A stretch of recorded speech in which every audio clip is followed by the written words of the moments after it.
don't know if he really is used to this type of weather and playing in those types of situations. This is quite tough on quarterbacks. You saw Mark Sanchez last week for the Jets just completely bombing it in cold weather. Right. So I think it's a matter of more with Tate being cold, having his receivers drop balls, not being able to build that confidence that he needs to succeed, especially against these better teams. It's not Western Michigan anymore. Right. They're better teams, and he needs to get that confidence rolling to succeed. Well, we saw most notably Martavius Odom's shivering against Northwestern last year and putting it on the turf 2 or 3 times alone himself that game. But Scott, the defense, I was praising it in the highlights, but to do justice, Penn State did almost put up 400 yards of total offense. Not a great performance from the defense, minus Brandon Graham. I mean, talk about beating a dead horse. Let's talk about the Michigan secondary again. Really struggling, especially I saw Mike Williams making a lot of mistakes as far as making sure to contain. And the play calling on defense I thought was a little questionable too. There were a lot of situations where the slot receiver Moy was going one-on-one against, or the slot receiver or the tight end was going one-on-one against Obi Eze, who is not made to be in coverage. He's meant to be looking for the running back. He's not born to cover tight ends. I mean, he's good at what he does, but what he does is not covering tight ends in slot receivers, especially on that 60-yard pass that Darryl Clark had.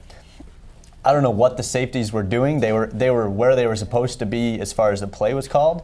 I just can't understand why that play was called, because Penn State had to give Penn State a lot of credit, give Darryl Clark a lot of credit, and the wide receivers.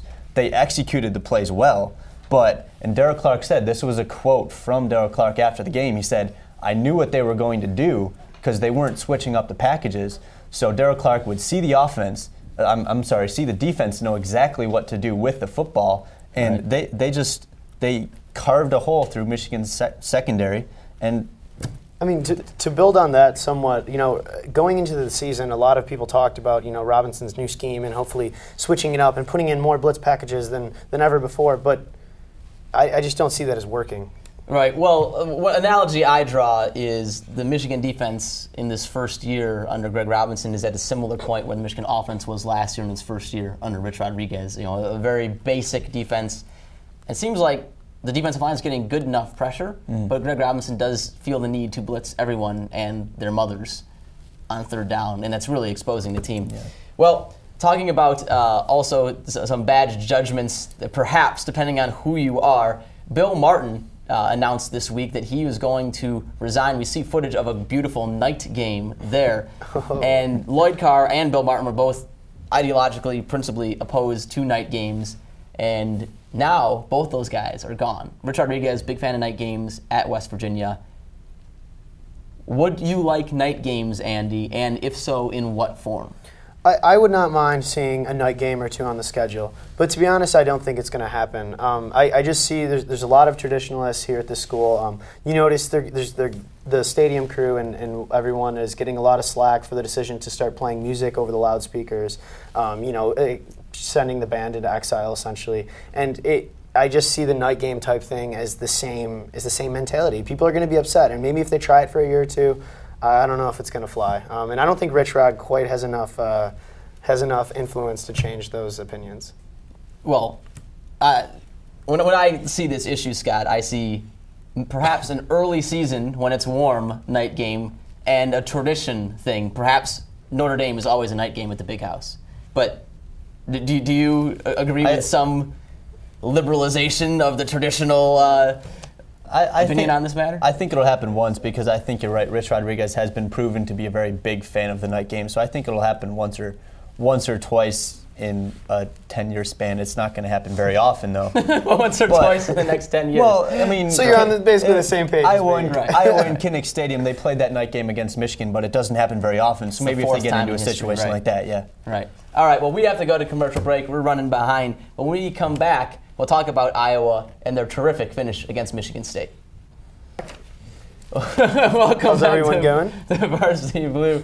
Alex Prasad, Andy Baena, Scott Wagner. I don't even know if I introduced you guys the first time around. I think we were just so flustered. Probably just you didn't want to. Yeah, you don't like us anymore. I was just a little distraught about that Penn State game, and of course, the uncomfortable question. Would you rather lose big, 35-10, or have your heart ripped out while it's still beating at the end of a game? Michigan State fans can ask themselves that question, so can Michigan fans. Let's take a look at this Iowa-Michigan State game and how it ended. Totally ridiculous. Right here, Kirk Cousins hitting one receiver on a hook and ladder with 2:10 left. You can see a defensive struggle, 9-6 Iowa at this point in time. If you thought that was crazy, just wait till you see this play. Ball on the 30, 2nd and 10, 1:45 left. Cousins just throws it up for grabs with a defensive lineman right in his face.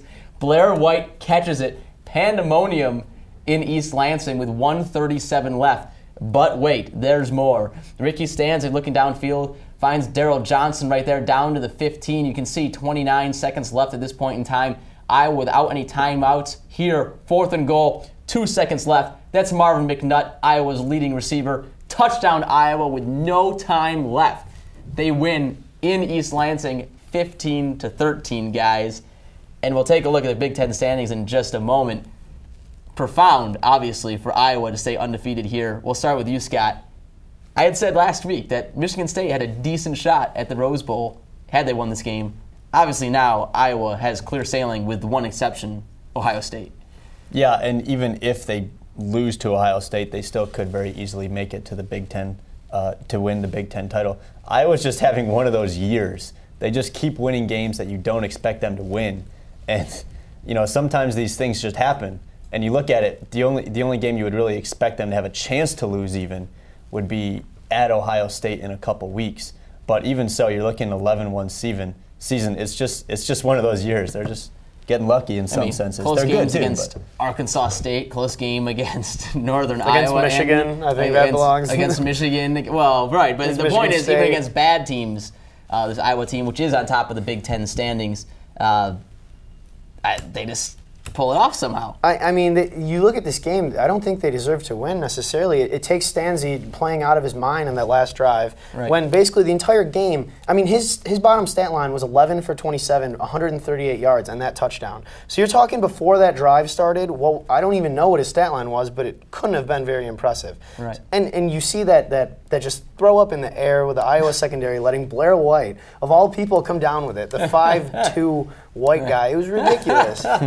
Yeah, no, it certainly was. And you can take a look at the Big Ten standings. Of course, across the league, not a lot of exciting things happened. Purdue defeated Illinois. Ohio State easily handled Minnesota. Tim Brewster, I'll give him credit for one thing. He schedules really crappy non-conference opponents because that team every year has 5, 6, 7 wins, and they're not good. They lose every good team that they play. Of course, this year they did schedule Cal. Give him credit for that.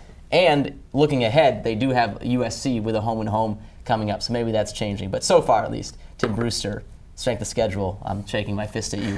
Let's move on to the national scene. Really, that Penn State game and the Iowa-Michigan State game, the only things of note in the Big Ten. But in the national scene, quite the drama as well. Alabama had only a 12-10 lead going into the last seconds, guys.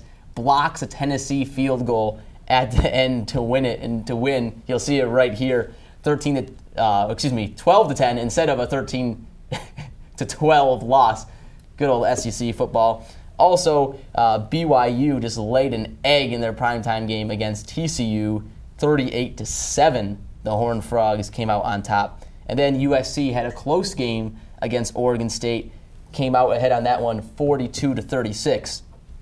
In light of all that, guys, let's talk BCS now. You see, I think I'd be pretty excited too if you blocked the kick at the end of the game to win it. But Alabama was the number 1 rated team in the country, and Tennessee was unranked. I don't know.